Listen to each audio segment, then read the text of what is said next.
আন্তর্জাতিক মাদক বিরোধী দিবসে হাসনাবাদ থানার তরফে সচেতনতামূলক পদযাত্রা।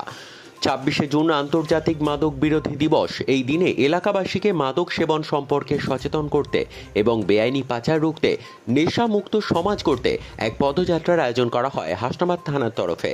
হাসনাবাদ থানা থেকে শুরু করে দেবীর মোড় চৌরঙ্গি হয়ে পদযাত্রা শেষ হয় টাকিথুবাতে।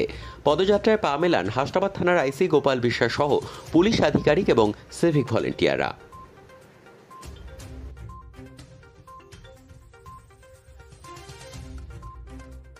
আমরা মাদকের প্রতি কৌতূহল দেখাবো না,